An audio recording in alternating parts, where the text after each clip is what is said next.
Hi everybody, I'm Jim Shore, and today we're in my kitchen in my house in South Carolina. I'm going to do a little something different today. You know, everybody knows me as an artist. Well, I like to cook too, and there's one thing that's sort of a kind of a household favorite, and it's so very simple, and I'm going to show you how to make it right now. Any of you all that are cooks have, I'm no doubt, made this. But I want you to watch and pay attention anyway.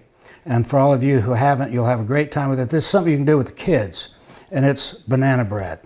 The nice thing about banana bread is that when your bananas start turning a little bit, you don't need to throw them away. You need to make banana bread, or banana muffins as we're going to do today. The thing about bananas, though, I have to caution you, when they start turning and you're going to prepare them for your banana bread, you need to keep them in a sealed container.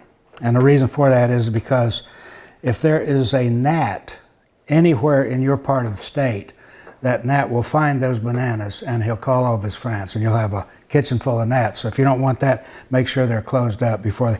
Now the best way to tell that they're ready, the skins will start turning black. That doesn't mean they're bad, they're just ripe. That's when the sugar really comes out in them. They're nice and sweet, they're soft, they're easy to work. And what I've done is I've already taken enough for a loaf of bread or a pan of muffins worth of bananas. That's about 5 medium bananas, or 6 or 7 smaller ones. I don't know exactly how much that equates to in cups. Who cares? Just figure 5 medium bananas, and you mash them up like this so that you got this kind of a gooey paste of bananas. Smells great, and this is just right. So that's the number one ingredient. White all-purpose flour. To this I have added some baking powder. This is let's see, about 2 cups of flour. Put in about a half a teaspoon of baking powder, or half a tablespoon rather, baking powder. That's about 1.5 teaspoons. Put in about a half a teaspoon of soda. That augments the baking powder, which is primarily soda anyway. And just a pinch of salt, maybe 1/4 of a teaspoon. And also, I add something that you don't really have to, but I like the taste of it, and that's cinnamon.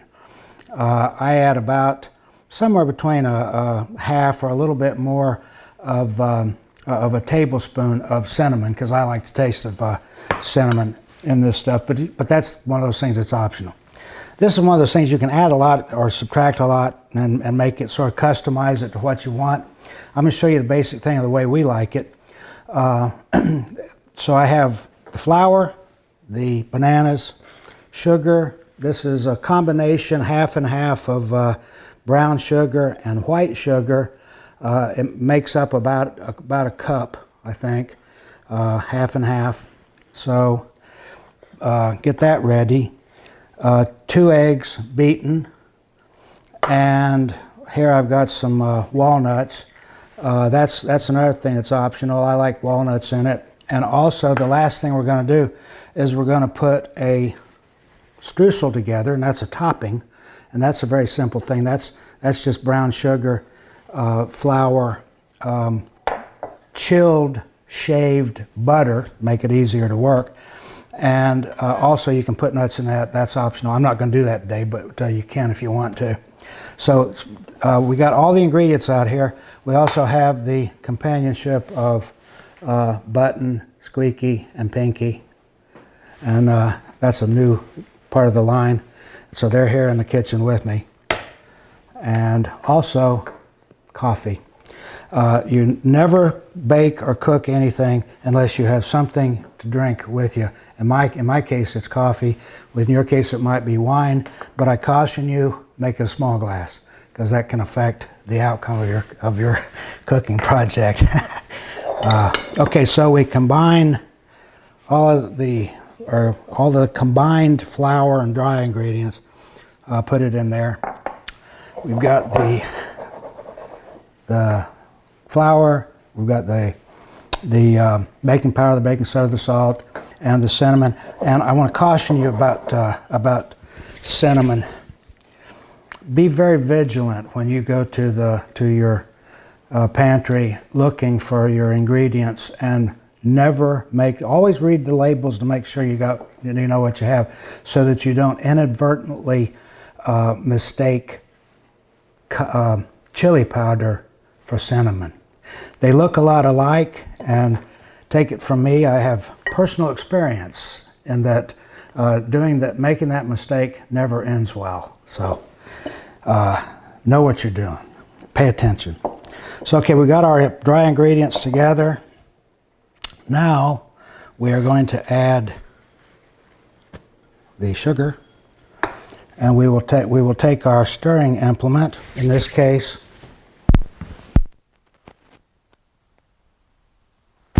very specialized instrument. Recognize it, and just get it where everything is kind of distributed loosely. That's the thing about this. See, this isn't an exact science. This is science and a little bit of art.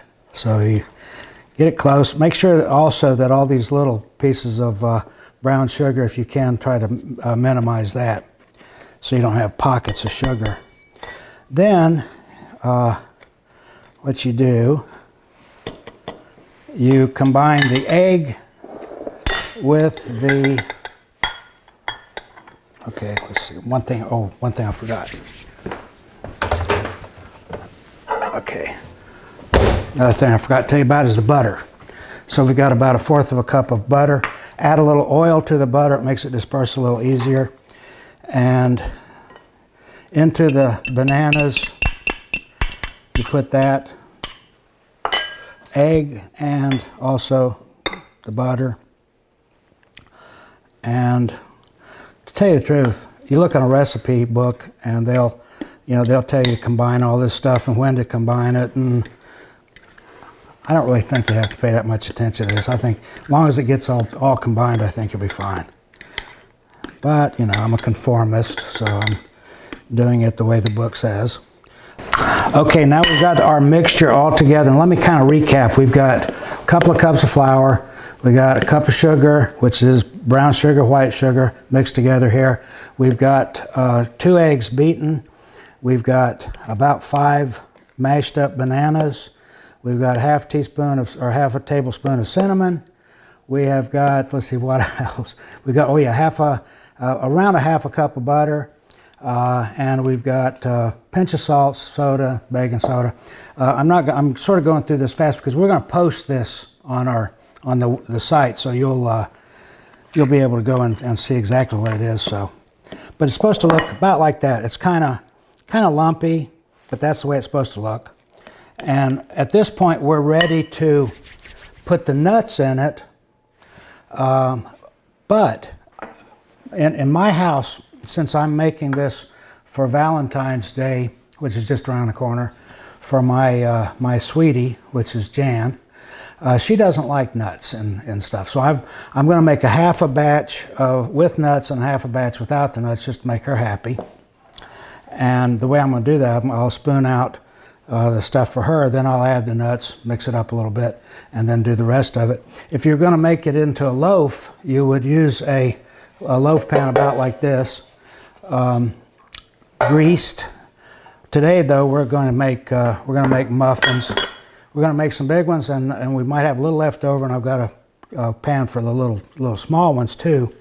And the nice thing about the muffins is you can make these things up and put them in the freezer, and get them out, pop them in the microwave, and they're snacks for everybody, and the kids will love them, and something good after school or what have you.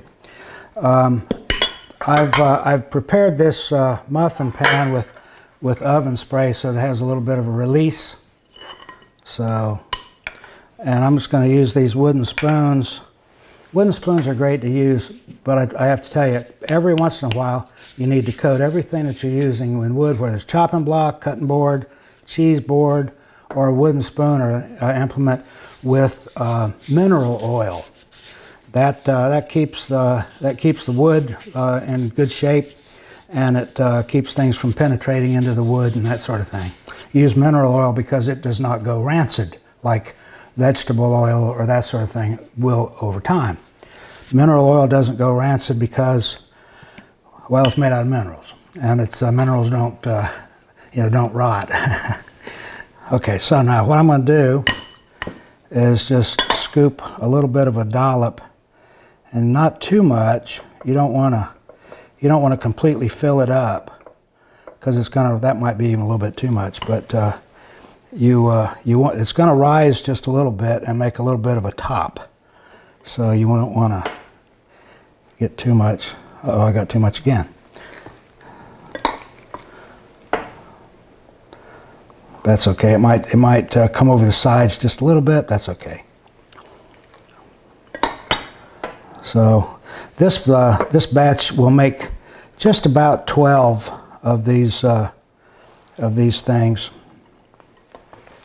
And like I said, if we have a little left over, we'll make some of the mini muffins out of it. I've already prepared that. Okay. All right. That's those are Jan's, lovingly made,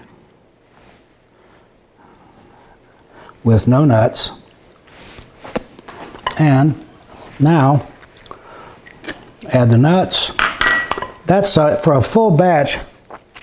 Use about a quarter to a third of a cup. Chop them up to whatever whatever size you like them. I didn't chop these up terribly fine, but if in the course of things you see that if it's too much, then you can chop them up a little bit. And mix it in. And then, so now these down here, these will be the ones with the nuts.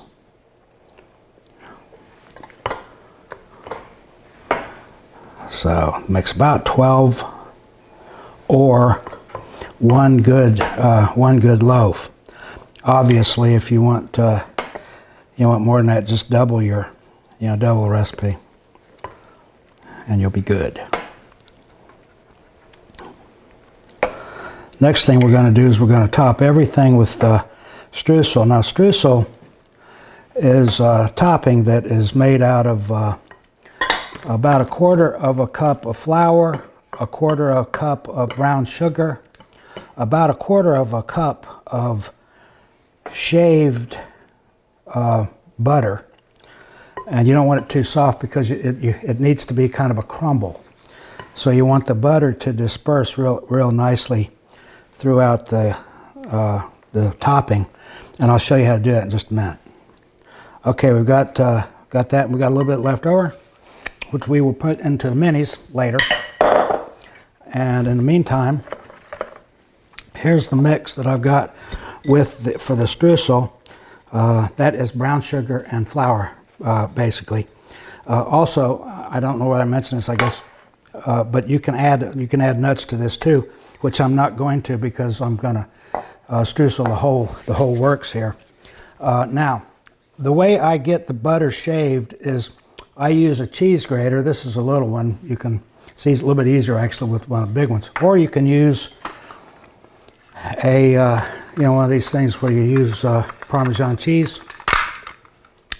and you take your butter and you put it in the freezer.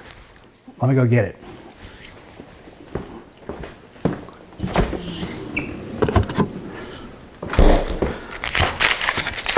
Now this is Kerrygold. This is Irish butter. This is the best stuff on the planet. You can put this on a stick and eat it like a popsicle. It's delicious. Okay, you want about a quarter of a cup of this. This is hard as a rock right now because it's been in the freezer. And you just shave that down like this, just like you would if you were shaving cheese, until you get about a quarter of a cup. And it's marked actually on the thing so you'll know how far to go with it. And it just shaves it in there.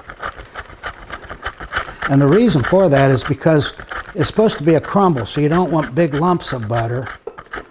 Okay, that's about right. Got a little bit of butter left in there. We'll get that out of there. Okay, see how that goes? See what that is like? You just mix that around. Do this fairly quickly because that butter will soften up before you know it. But that's the best way to get butter dispersed in something like this.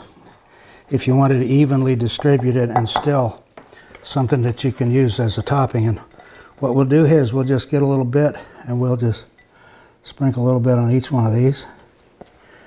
And it doesn't maybe look too pretty right now, but the butter will melt, the brown sugar will take over, and it'll make a nice crusty little wonderfully tasting top. And as soon as we get all this on here, we'll stick it in the oven. And I'm kind of rushing a little bit, otherwise it would be prettier. I don't expect you to rush. I expect you to take your time. Make it real pretty. And then you can, you can clean it up.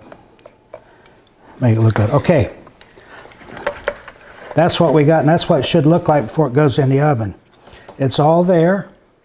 I'm going to go over and put it in the oven, and in just a little bit, I'll take this out and show you what the outcome looks like. And hopefully we'll have tasty banana muffins in just a little while.